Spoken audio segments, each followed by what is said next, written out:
Cada lunes que nos encontramos, para nosotros, para quienes hacemos Entre Laguneros, es un gusto. Muchísimas gracias por recibirnos donde quiera que se encuentren. Gracias por escuchar esto que les proponemos lunes a lunes. En punto de las 12 arrancamos Entre Laguneros y además estamos muy contentos de que hoy de manera particular nos sigan, nos atiendan. Gracias por todos los comentarios, por todas las sugerencias, por todo lo que significa esta interacción que podemos lograr a través de nuestros puntos de contacto. 871-711-0260, 8717-361799, el WhatsApp de Noticieros Grem. Estamos en la cuenta de Twitter, @entrelaguneros, @Noticieros Grem. Estamos en Instagram, estamos tratando de llegar por todas estas redes y por todas estas plataformas digitales a todos y a cada uno de ustedes. A nombre de Claudia Martínez Martel, a nombre de Roberto Ríos, que es quien está haciéndose cargo del control técnico de la transmisión, les agradecemos muchísimo. Y hoy es un día especial. Por primera vez, en todos los años que tiene Entre Laguneros, nuestro lagunero homenajeado físicamente no está, en espíritu sí que está, y es ese espíritu que recurrimos para que venga, se manifieste y podamos hablar de su vida y de lo que nos ha dejado. Recientemente lo hemos perdido físicamente, y lo voy a remarcar físicamente porque todo su legado se queda ahí y el recuerdo está vivo y está presente. A pesar de que tenía muchos años que no radicaba en la laguna, está ahí presente en la escena cultural, artística, creativa, empresarial, un hombre de muchos talentos. Nos referimos a Javier Willy. Y déjenme decirles que hoy pues tengo el gusto de recibir a su hijo, a Javier Willy Jr., y a quienes también le han seguido la huella desde su biografía, desde su quehacer. Dos conocidos nuestros, apreciados, Silvestre Falla y Estrella Tilano de Falla, también presentes en Entre Lagunero, donde vamos a tratar de hilvanar la historia de tu padre, Javier, la historia del amigo, la historia del artista admirado. Javier Willy, artista musical, originario de Torreón, integrante del grupo Los Cuatro en Conciertos, quienes realizaron 250 conciertos en los teatros más importantes del país, grabando 3 producciones para la mítica RCA. Don Javier Willy realizó 2 producciones como solista para la misma compañía. Representó a México en el Festival de la Canción Latinoamericana de Nueva York.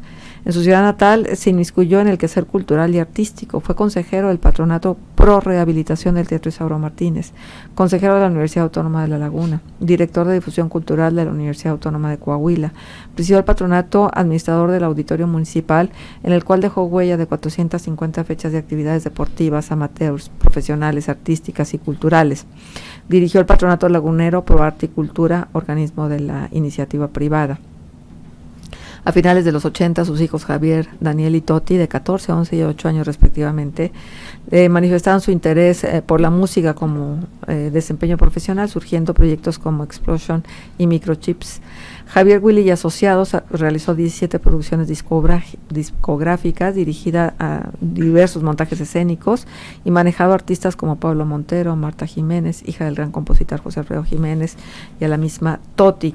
Pero además de eso, fue un amante verdaderamente de esta vida que tenía que ver con el placer sensorial de la música, de la comida, de la buena conversación. Sí, fue un hombre de muchos brillos, y por eso es que lo traemos y lo traemos a esta mesa de Entre Laguneros. Muchas gracias, Javier, gracias, Silvestre, gracias, Estrellita, por estar con nosotros. Gracias por la invitación. Pues vamos entonces tejiendo la vida de tu padre.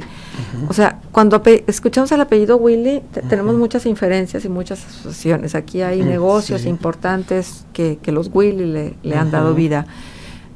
Cuéntanos del origen de tu padre y cuéntanos de lo que tú te acuerdes de él, en función de su vida de joven y de adulto joven, que bueno, ya en ese momento fue sumamente productivo desde el quehacer artístico. Así es.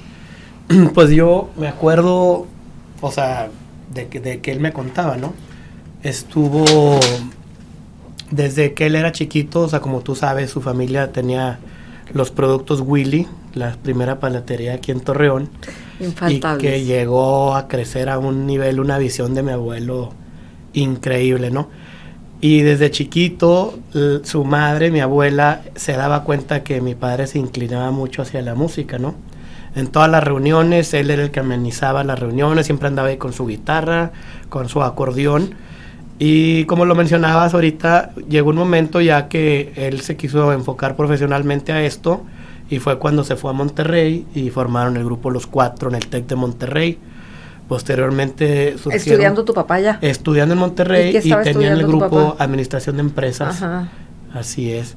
Y luego ya fue que después de tener todos los conciertos que mencionabas, porque tocaron en los mejores teatros de México, o sea, era un espectáculo dirigido a nivel alto, nivel cultural, ¿no?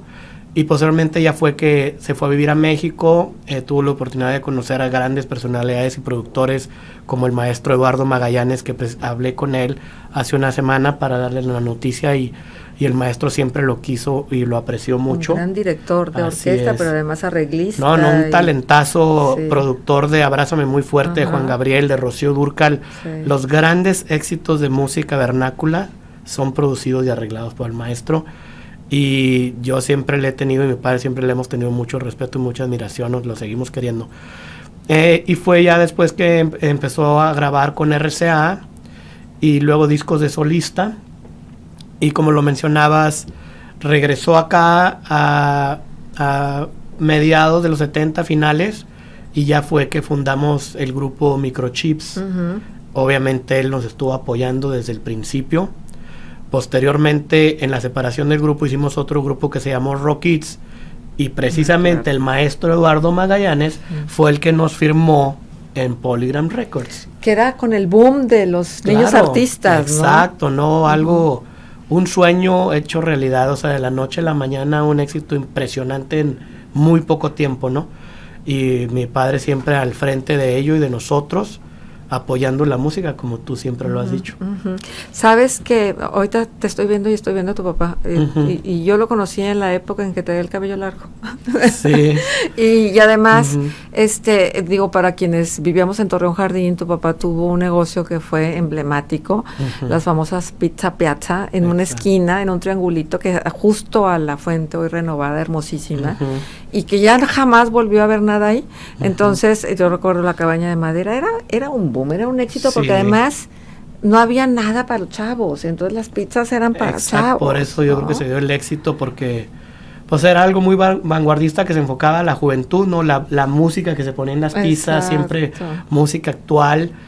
Apenas empezaban, yo creo que las discotecas en Torreón también, pero eran para gente un poquito más grande, entonces se enfocaba a un mercado un poco más juvenil, poquito infantil, y pues yo creo que por eso tuvieron el éxito que tuvimos. Fueron las primeras, como te decía ahorita, antes de entrar al aire, y duramos 15 años siendo los únicos. Exacto, los únicos, los primeros, de verdad. Sí. A ver, yo quisiera, Silvestre, Estrita, que nos dijeran cuándo coinciden sus vidas con las de Javier.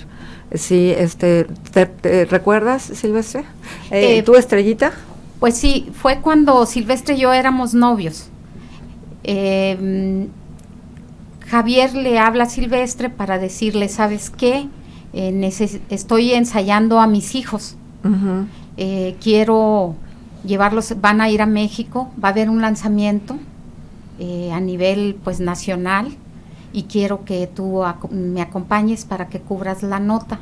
Entonces es ahí donde, pero desde antes ya eran amigos, porque Silvestre cubría la página de espectáculos de Sol de la Laguna.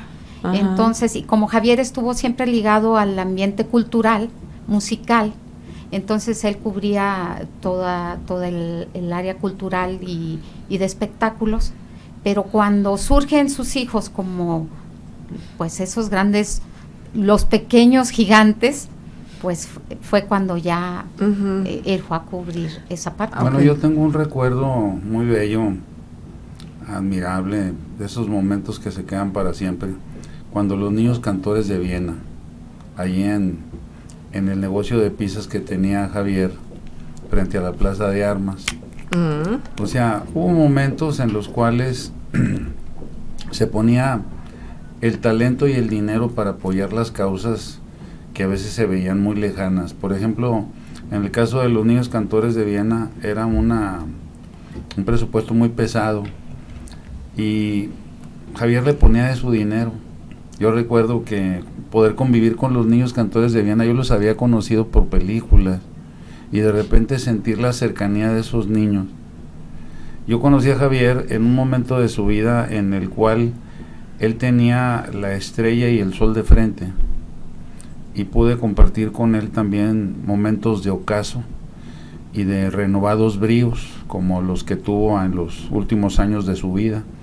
Entonces podemos dar una panorámica general de lo que fue la vida de Javier como un hombre que se comprometió con lo que hacía y que era un apasionado de lo que hacía. No le importaba, no medía consecuencias, él se entregaba de corazón. Cuando tú conoces a una persona así, es muy difícil que no lo sigas. Es muy difícil que no lo admires. Entonces, en el caso de Javier, en el medio artístico, le ponía de su dinero, le ponía de su esfuerzo, prestaba su casa, le echaba toda la carne al asador, como decimos en el norte. Y pues para mí fue una figura que dejó una huella señera. Sí, sin duda alguna. Aunque no exento de polémica, ¿no? Precisamente por ese apasionamiento. Él era maravilloso. Me acuerdo de aquella vez de la polémica del Colegio Americano, donde teniendo a Daniel, uno de sus hijos, con el pelo arreglado, con un emblema ahí de TV Movie o algo así, en el colegio le dicen que el niño no puede estar así, que tiene que traer un corte de pelo ordinario. Y él les dice, pues si el niño es un artista, ustedes no le pueden quitar esa oportunidad.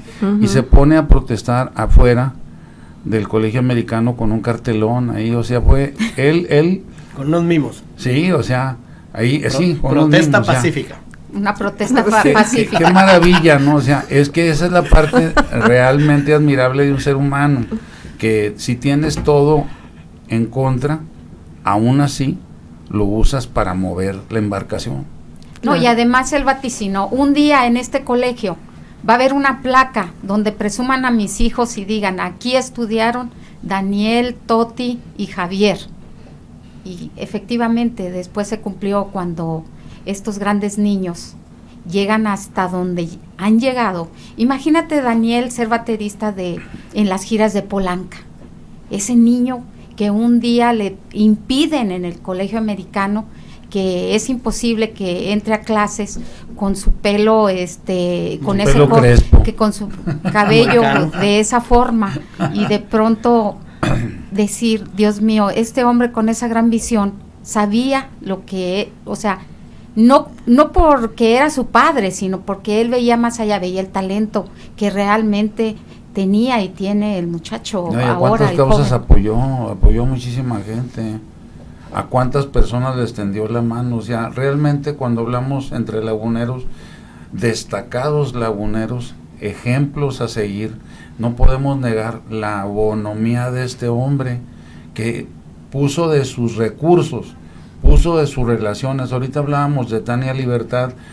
Cuando conocimos a Tania Libertad en un espectáculo presentado en la escuela preparatoria Venustiano Carranza, donde venía ella pues con un acompañamiento mínimo, como un artista que tenía un reconocimiento entre los intelectuales. Pero aquí el propósito de Javier era hacer ese arte, popularizarlo, hacerlo llegar a las bases. Y claro que había fuerzas que se oponían y fuerzas que estaban a favor. Él utilizaba todos sus recursos para promover este tipo de espectáculos. Recuerdo también la época de Sonia Salum en el Teatro Isauro Martínez, cómo se hicieron esfuerzos para sacar adelante tantos espectáculos, siendo testigo y apoyo directo en muchos momentos de Javier. Porque Javier participó en la recuperación del teatro, lo que es hoy el teatro, digo, a lo mejor muchas generaciones, sobre todo de los más jóvenes, no recuerdan el deplorable estado en el que estuvo durante mucho tiempo el Teatro Isauro Martínez. Sí, y que la verdad es que se hizo una labor que implicó mucho esfuerzo en todos sentidos, porque muchos recursos económicos, la participación de muchos artistas, digo, Pepe Méndez, imposible dejar de citarlo cada vez que hablamos de la recuperación. De Pepe. Así es.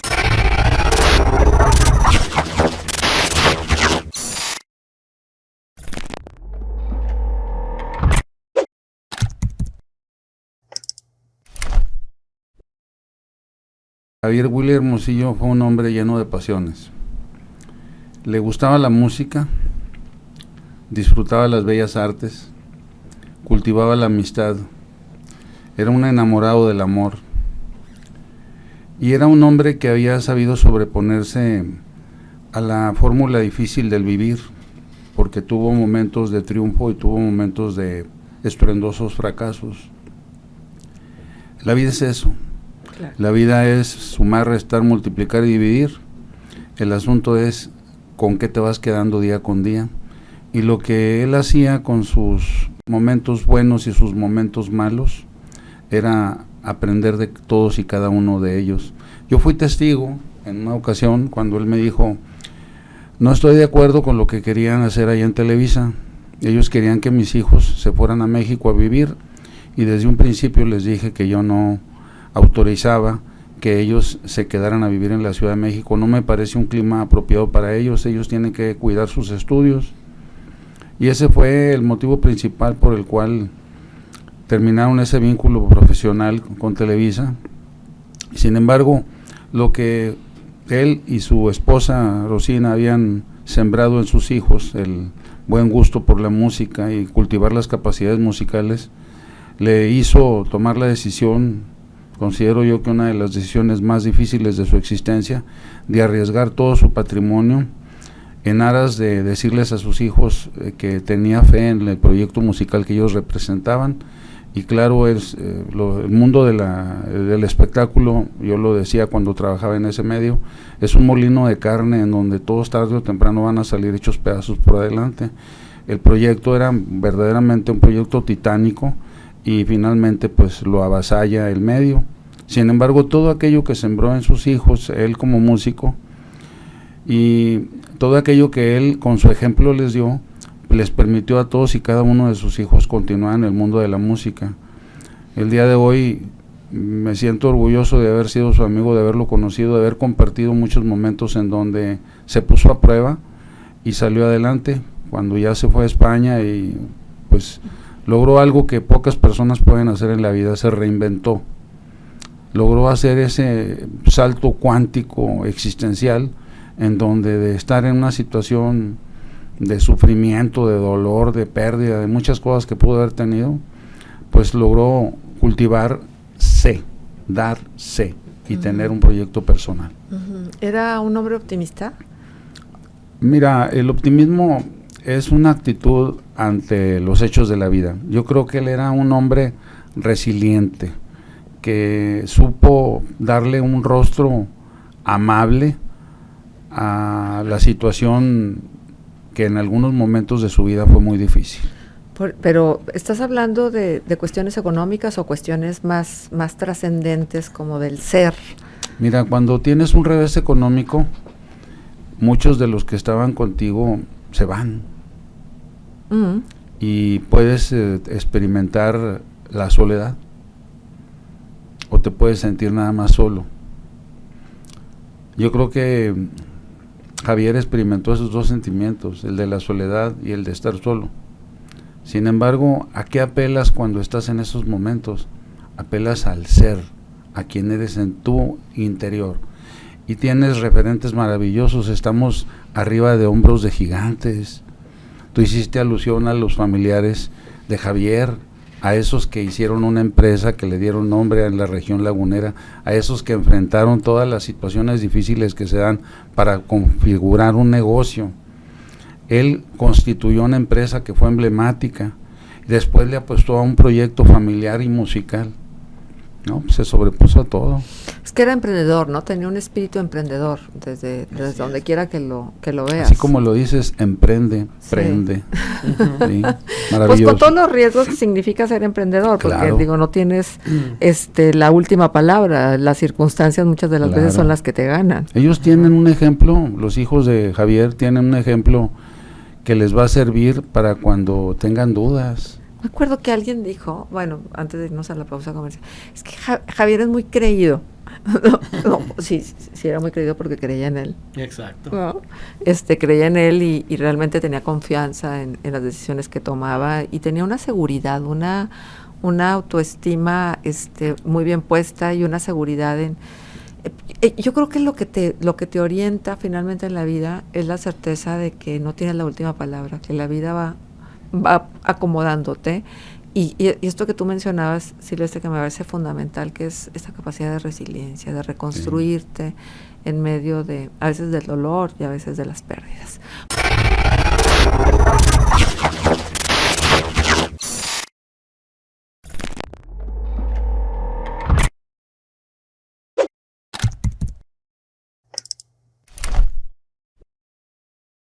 Y estamos llegando a la tercera y última parte de esta conversación, y hoy hemos tenido, si no en lo físico, sí en el espíritu, a Javier Willy con nosotros, y es una manera de recordarlo ante su partida.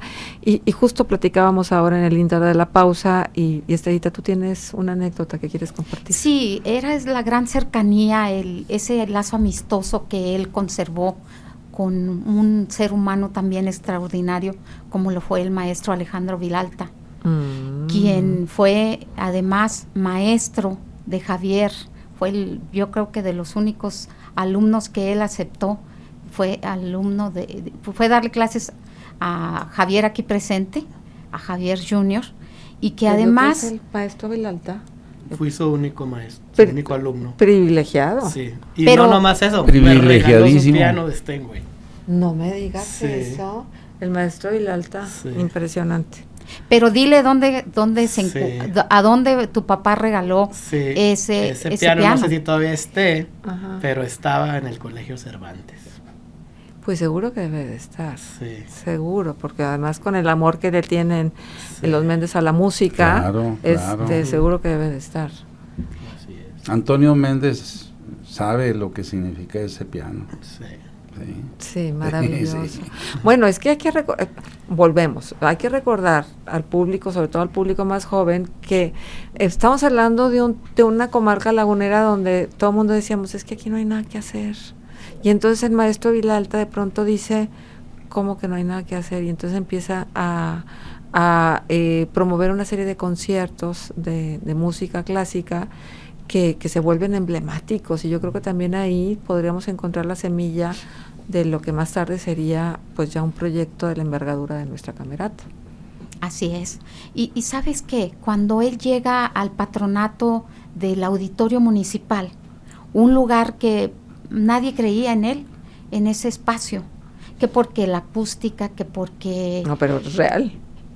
Sí, pero de pronto yo no sé qué tanto le hicieron de arreglo, que abarrotaba los lugares Javier en esa administración.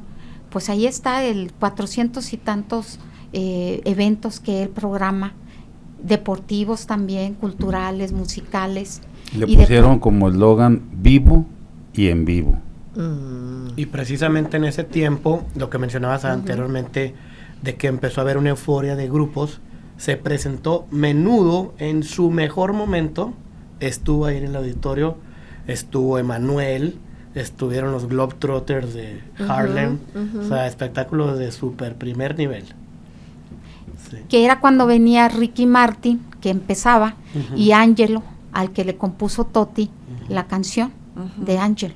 O sea, Menudo vino al auditorio, pero también vino luego al estadio de fútbol del Corona. Al estadio Corona. Pero sí, eso fue antes, después, cuando, recuerdo muy bien que era cuando Ricky Martin empezaba, venía con Ángelo, y Totti le compone esa canción, pero el auditorio estuvo a su máxima capacidad. Y también quiero decir que el don de gente que Javier tenía marcaba, porque, por ejemplo, ¿quién nos recuerda a la güera? A la güera que le decían la güera semillera. Ah, bueno, la que te aventaba las semillas. Sí, la que aventaba la semilla y decía, piedras, no van a querer esas piedras, y aventaba las semillas. Yo veía el trato tan cercano y tan gentil que Javier tenía con ella. Por eso yo no estoy de acuerdo con eso que dicen de que era creído. A mí también. O sea, a veces las personas que tienen éxito, un día le pregunté a Tania Libertad que si habría tenido ella problemas ahora que le estaba yendo tan bien, y la conocí gracias a Javier Willy. Y me dijo, pues mira, ¿quieres saberlo? Triunfa y vas a saberlo. O sea, yo creo que en muchos momentos le calaba a otros la situación en ese momento bonancible que tenía Javier Willy, y por eso podían decir que era creído. No, era un hombre que defendía sus convicciones. Que creía en él, como lo decíamos hace rato, ¿no? Que la verdad es que estaba muy seguro y muy cierto de que eran decisiones arriesgadas porque se salían como del parámetro de las decisiones, voy a entrecomillar, los normales que cualquier otro pudiera tomar. Pero bueno, creo que por eso fue Javier Willy. Claro. Siempre vanguardista. Ajá. Y es que imagínate que de pronto lleguen a tu casa, o sea, que era la casa de él, toda la compañía de Tropicana de Cuba, del Tropicana. Vénganse, vamos, los invito a cenar a mi casa, terminando la función. Y de pronto que llega todo el Tropicana y todos... Y sigue la tocada, la cantada, imagínate. Es lo que decíamos antes, pues la bohemia, ¿no? que era pues muy significativa en ciertas familias, también laguneras, que luego fueron como los defensores de esos momentos de mucho acercamiento con la música que en ese momento estaba escuchándose. Y a propósito de la música que se escuchaba, Javier, ¿cuál era el género musical que más le gustaba a tu papá? Pues siempre le gustaron distintos géneros, lo que tocaban los cuatro yo creo que era lo que más le gustaba. Él cantaba una canción en específico que se llama Señor Amor, que tenía un rango de voz altísimo, que yo, haz de cuenta, en mi casa pues él nos cantaba en el piano y nos componía canciones a los hijos, pero como que la tesitura era más baja, y la primera vez que yo lo oí cantar en público fue en Monterrey, la de Señor Amor. Yo me quedé con la boca abierta, porque es una canción altísima, y yo decía, ¿cómo le hace mi papá para llegar a esas notas? Entonces yo creo que esa era, en su disco de RCA, que también lo pueden escuchar, canciones muy bien orquestadas y armadas por gente importantísima. Oía de todo, oía jazz, produjimos un disco de música popular con Fonovisa, o sea, grupera. Estuvimos haciendo eventos gruperos en la Expo Gómez, no en la feria, cuando no había feria, o sea, a todo, de todo abierto, y invirtiéndole a cualquier género musical. Muy incluyente, ¿no? Sí. Porque finalmente se trataba de promover la música. Exacto, que es lo más importante. Exacto, exactamente. Ahora, ¿te parece que tu papá fue profeta en su tierra? Claro. Pues las pizzas, 15 años siendo los primeros, el grupo.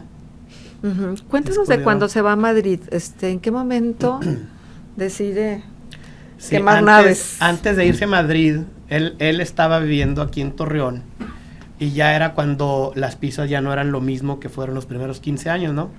Yo estaba viviendo ya en México, y un día que vine, le dije, jefe, ¿qué estás haciendo aquí en Torreón?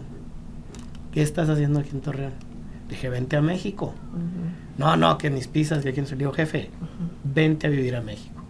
Dije, aquí te vas a estar aburrido, o sea, vas a estar como atrapado.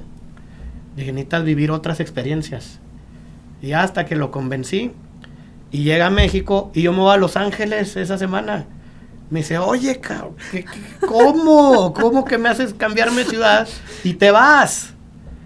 Y ahí, como 1 o 2 semanas después, en la Sociedad de Autores y Compositores, creo que era un homenaje a Jorge Negrete o algo así, ahí conoce a la que fue su actual esposa, y pues se conocieron, estuvieron saliendo un tiempo, estuvieron viviendo juntos ahí en Coyoacán, y hubo un tiempo que iban y venían a España, o sea, España, México, hasta que decidieron, ya sabes qué, nos vamos a ir a vivir a España, y estuvieron 7 años, los 7 años últimos de su vida allá. Porque tu papá además tuvo la representación de Casa Coahuila en México, ¿verdad? Sí, también antes de irse a España estuvo en lo de la Casa Coahuila.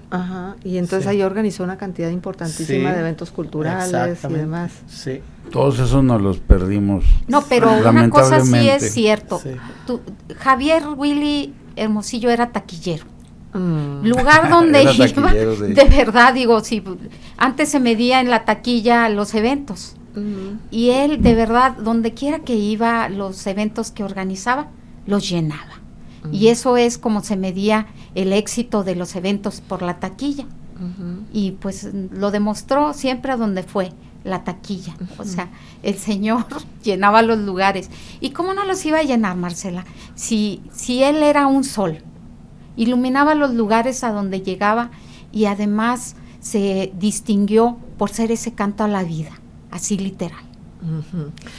Javier, si tu papá estuviera aquí, ¿qué le dirías? No, pues no sé.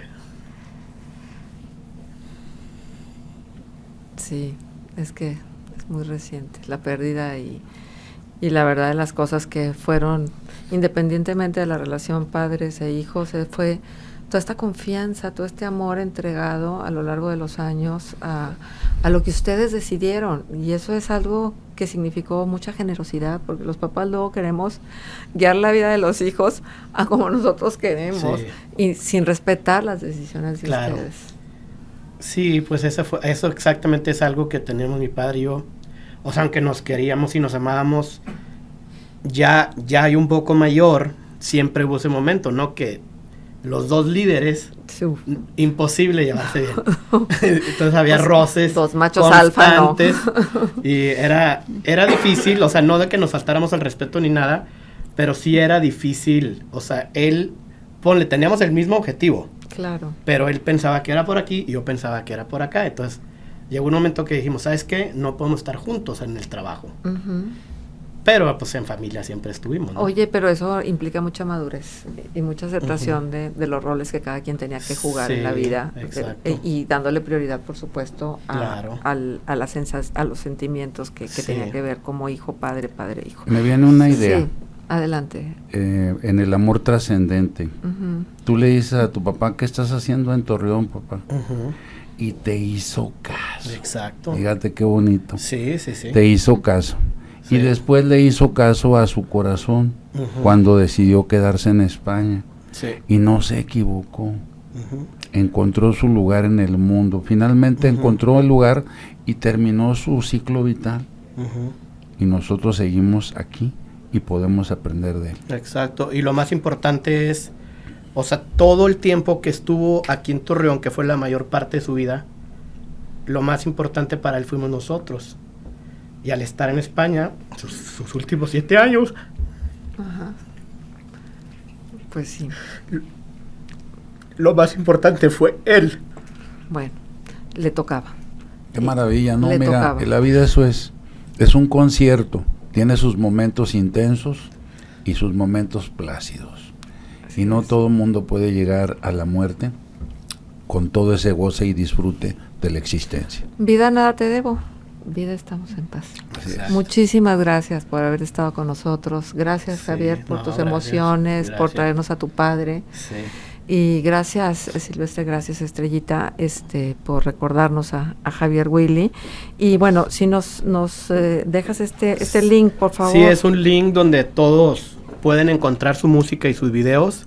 Es como una Matrix, en este link viene uh-huh. todo en distintas plataformas. Padrísimo. Y distinto, que es Linktree. Uh-huh. Se escribe L de Lima, I de Ignacio, N de Néctar, K de Kilo, T de Tito, R de Ricardo, Ernesto, o sea, uh-huh. diagonal, Don Javier Willy. Muy bien. Y ahí encontrarán todo.